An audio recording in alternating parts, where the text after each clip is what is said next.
In the world of One Punch Man is a hero so strong that it is said he is solely responsible for the existence of the human race, as he used his powers to travel back in time and save the planet from a swarm of meteors that were set to destroy the Earth. He once held onto a bomb powerful enough to erase the entire solar system and threw it into a black hole. It is said that every mythological story ever written was all foreshadowing his birth. That man is King. Are you serious right now, bro? But how much of this is really true? And what actually is his true power? Well, to understand how he became the most powerful man that has ever walked the earth, we need to rewind to when he was just a kid. To the day he gained his iconic scar, facing off against a disaster-level god monster in a fight to the death. However, the truth of the matter is that the monster, Octopus Clawman, was merely disaster-level tiger. When he attacked, the people panicked, and one of them was King himself. He was instantly knocked down and given that scar, and at that moment, he was destined for death. In spite of this, one man stepped in to save the day. A young lad with a head full of luscious hair and a fist full of even more power, Saitama. And this wouldn't be the first time Saitama saved King's skin. During 5 other occasions, including against Vaccine Man, the Caped Baldy kept him alive. And in the end, he even gave King his career.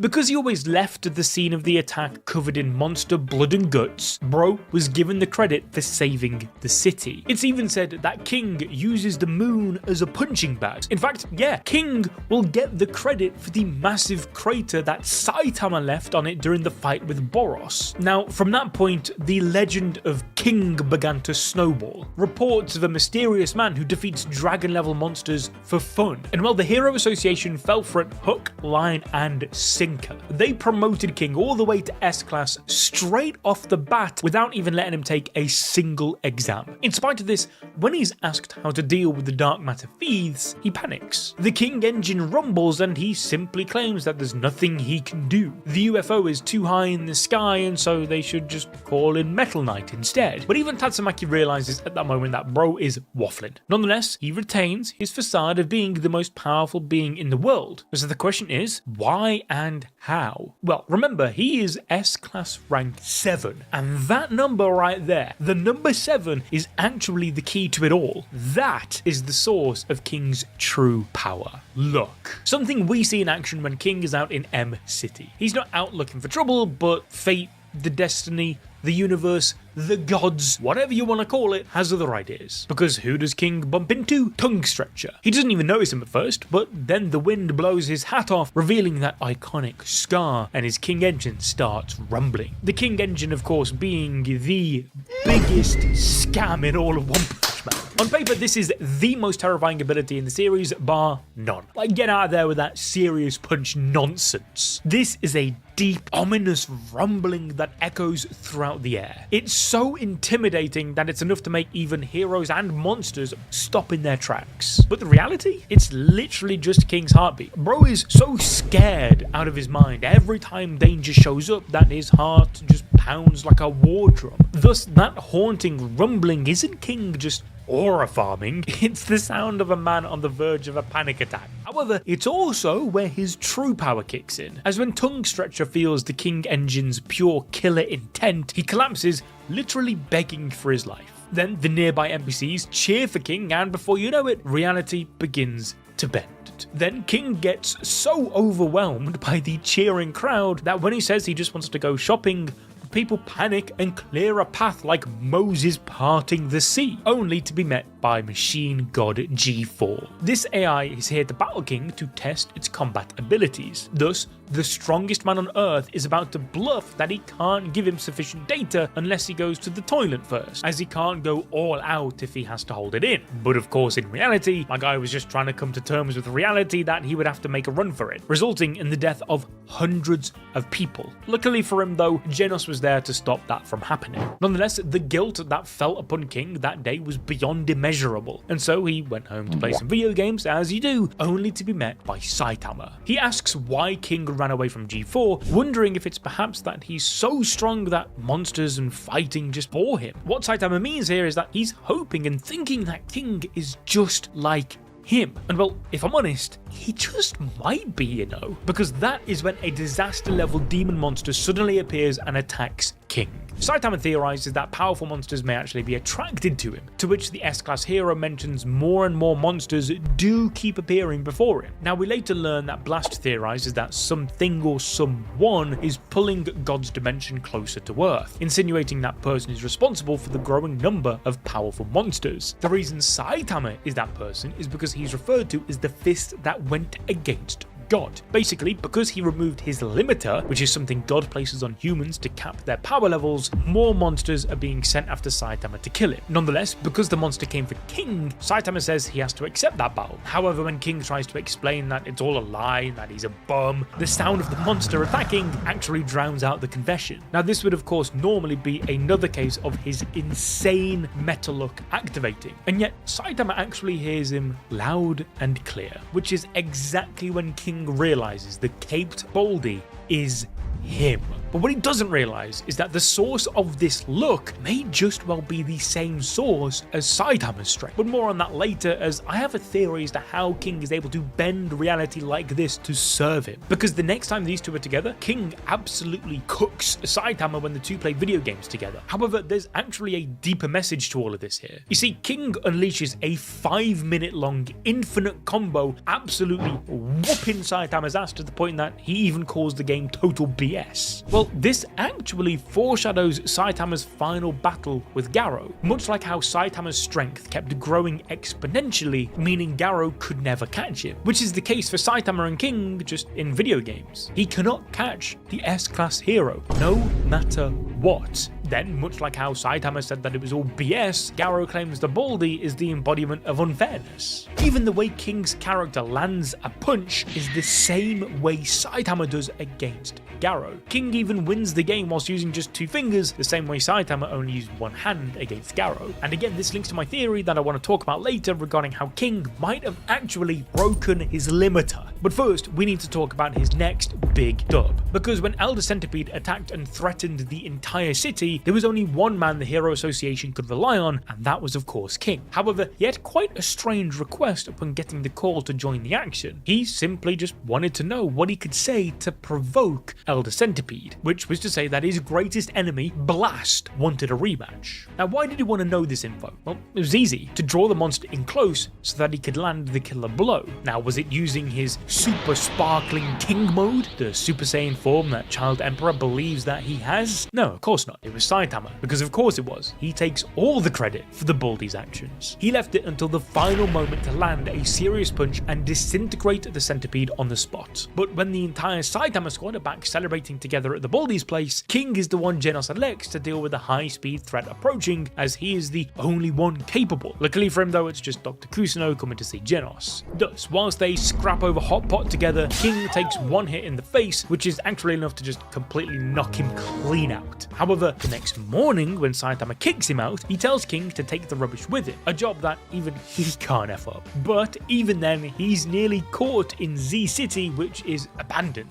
Nonetheless, even that mission came with great praise from the Hero Association, as the rubbish stains he's covered in get misinterpreted as blood and guts from powerful monsters that he spent all night killing. Even the likes of Amai Mask and Tatsumaki are impressed by this feat, as his presence alone is enough to break up a fight going on between them, Zombie Man, and Flashy Flash. Moreover, he's invited on the raid against the Monster Association. In spite of this, he tries to just hide away, as the panic stare he gives Child Emperor upon hearing that Drive Knight has gone MIA facing the monsters gets mistaken as a heroic death stare destined for revenge. But with King knowing he's completely out of his depth, he tries to hide away, accidentally bumping into Bang and Bomb, leaking information on the mission. Nonetheless, with his King's engine roaring, the other S-Class heroes assume that King is hiding away, focusing on locking in for the big war. However, when Bang and Bomb agree to tag along with him, bringing Saitama with them, the King engine stops, as he's finally relieved that he might actually get out of this alive. That is, at least until Saitama doesn't show up, causing his extreme anxiety to begin again. However, King was able to use his crazy ability to scam his way to avoid being the main attack force by claiming that he'd go on alone, to which it was seen as a clean and effective decision. Nonetheless, as he ended up alone, exploring the base and running away from one of Yoro's surveillance flies, Bro displayed his insane light speed by falling through a hole in the floor. Yet this was enough to trick Yoro, whose eyeball was subsequently destroyed from behind by Saitama, who was mistaken as King. Again, he takes the credit. But it goes even deeper. The Caped Baldy had just returned from killing the king of monsters himself, Lord Orochi. In spite of this, both Yoro and Tatsumaki gave the credit, again, to King. But even he pushed his luck to even crazier and hilarious heights next, as before him stood a child hostage taken by the monster association called Waganma, or so he thought. As King knows him, this kid, his reputation after all of this is cooked. Man's not protecting anybody here, and so he hits him with the most depressing speech possible, telling Waganma that it's useless. If you decide to stick with him, your life will be over. You will only know despair from here on out. But here's where it gets wild, right? That wasn't Waganma. It was a monster in disguise as Waganma. And the second it hears King's words, it mistakes them as a threat. Bro thinks King has X-ray vision and has already saw through his otherwise perfect transformation. In fact, the fear was so bad that the monster literally just rage quits life, just melted into a pile of goop right there and then, as it couldn't handle the stress. And dying of stress is actually the perfect time for me to finally explain my little theory, because like I said, it may just be that King has removed his limiter, allowing him to bend reality to always go his way. For example, Saitama pushed himself past the brink of death every single day with his ridiculous training, forcing his body to adapt until it became limitless. That's how he went from an average bozo to the strongest being alive. And he's not the only one. Garo was the same, breaking his limits throughout his journey to become absolute evil, and your boy actually covered that in a recent video if you want to go check that out. However, whilst he did it via monster battles and Saitama did it via gym talk challenges, the bottom line is that surviving death again and again until your body adapts is the key to evolution. And nobody has been in more near-death scenarios than King. Every single time a demon or dragon level monster showed up, King just seemed to be there. And each time, his heart would thunder in his chest as the so-called King engine would rumble as he was frozen in terror, convinced that he was about to die. And that's where this theory begins to take a little bit of shape. If breaking the limiter is all about conquering death repeatedly, then hasn't King been doing that all along?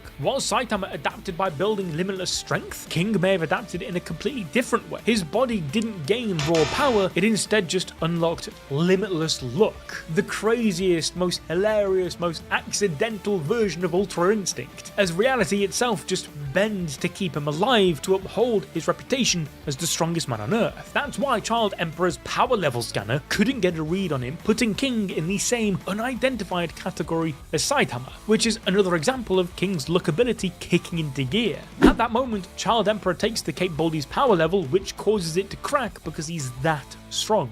And yet the kid tells Saitama that he needs to train because he's that weak. But when King gets the same score, Child Emperor assumes that it's because it capped out at 9,999, when in reality we all know it's the other way around. Thus, with King's limitless luck, the world ensures that the legend of King never dies, even when he just does nothing. As King then bumps into Tario, who's crying his eyes out and runs straight into his arms like he just found the man that will save him. But King's PTSD is on a whole different level after what just happened with Waganma. So instead of hugging the kid, he explains to Tario that he knows what he's up to and what he really is. And well, in spite of this, King actually just does end up being right again, because there actually was a monster there, just an invisible one. Thinking King had just called it out by name, the thing just nopes on out of there immediately. Now from there he offers to hold Tario's hand for comfort because monsters are scary, and the scariest of them all was secretly following behind them, the remnants of Lord Orochi. Nonetheless, Saitama saved them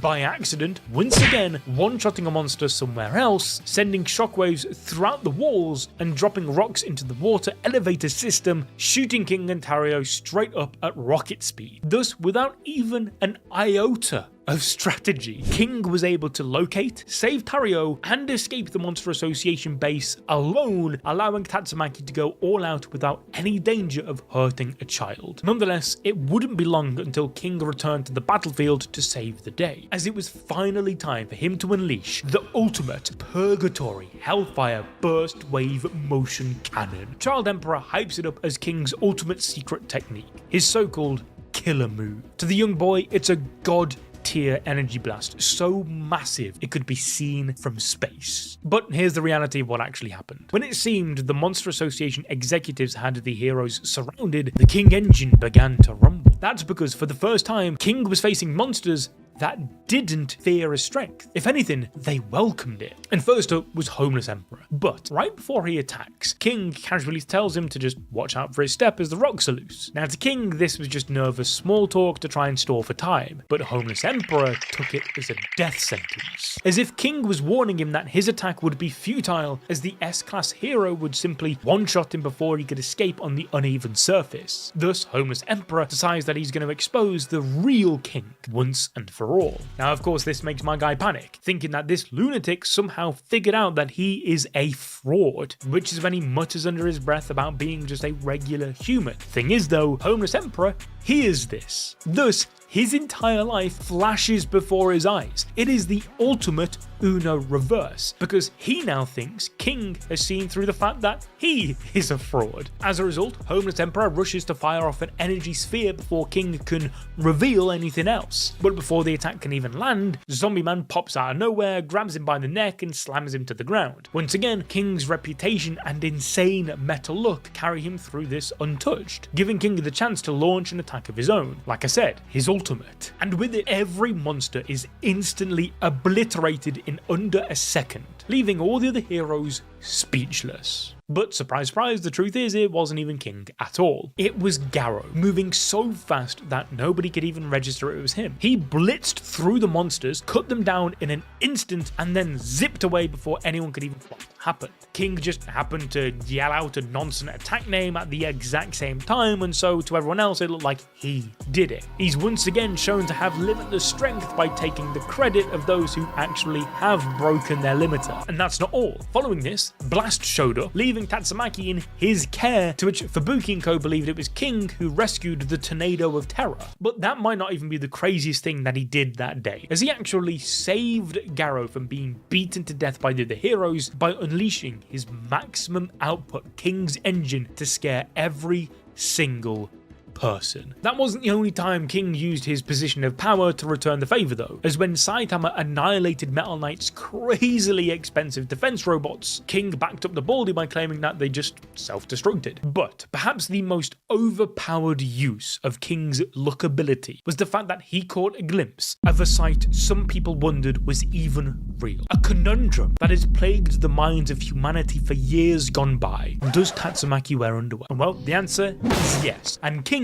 saw it. Nonetheless, his streak of legendary feats soon continued, as that's when Atomic Samurai decides it was time to test the true power of the strongest man on Earth. Now here, King was just trying to eat his lunch in peace, but they hear the King engine and already assume that he's ready to go all out. But King does what he does best and tries to defuse the situation, only to dig himself an even bigger hole by choking on sushi. Thus he loses balance and points chopsticks forward, to which the group of samurai take as a declaration of war. Both impressed and angered by King's confidence to challenge Atomic Samurai makes him slash an apple into infinite pieces, scaring the hell out of King, threatening him to step outside, where Atomic Samurai urges him to attack as if he is a monster. Now, as one would expect, King is 2 words away from pissing his pants, and we get the standard, he's full of openings. No, he has no openings. But it's at that moment that King proves what sets him apart from every other hero, as he heroically states, "Let's stop this, Atomic Samurai. Did you forget that it is Tuesday?" I mean, come on guys, you know, even Ian knows. What else is there to say? I mean, the atmosphere consists of 80% nitrogen and 20% oxygen, along with other elements. One of the most unknown being Watson. It reacts with polylesins contained in ionizing radiation, causing the organophose phenomenon. Oh, and don't forget that last Thursday there was a full moon, so obviously that means that today at exactly noon it changed to a dual squat phase. It has begun. Yeah, I'm not gonna lie, I don't even have a clue what my guy's waffling about here. King literally just hits him with a random bullshit go and baited Atomic Samurai's disciples into believing in the Dolzenebring reaction. They were just sitting there in stunned silence, convinced that they just got hit with the biggest of truth bombs. It's like when you ask ChatGPT the meaning of something totally made up, but it believes you and gives you the meaning anyway. In spite of this, King began to realize that luck wasn't enough anymore. He simply couldn't live with the guilt of being a fraud, and so he went out in search of true power. He tried confessing to Bang that he was a total fraudster and needed training, but in spite of this, he simply tells King how relieved he is to lament his own weaknesses, as the stronger one is, the more aware of their weaknesses they are, and for that reason, it proves that King truly is powerful. Therefore, Bang is reluctant to help and instead sends him to his brother, Bomb. However, he too thinks that he has nothing to teach King and sends him off to someone else. But again, that dojo rejects him, as there's nothing they can do that will ever top the King-style King Kong arts, and instead forward him to another dojo. And before he knew it, King was rejected by every single dojo possible. Not because he was too weak, but simply because he was too strong. Thus, the one place left for him was the legendary final training ground, a place where everyone who seeks to train beyond their limits ends up. Which is when, inside, he sees a man seemingly on his deathbed. Because remember, break your limiter, you must conquer death. Ultimately though, King chickens out and runs home to play video games with Saitama, who just gives him the advice he really needs. Just lift, dude. Now, if you enjoyed this video, make sure you leave a like, subscribe, ding that notification bell, and whilst you're here, you may as well check this video out on your screen right now.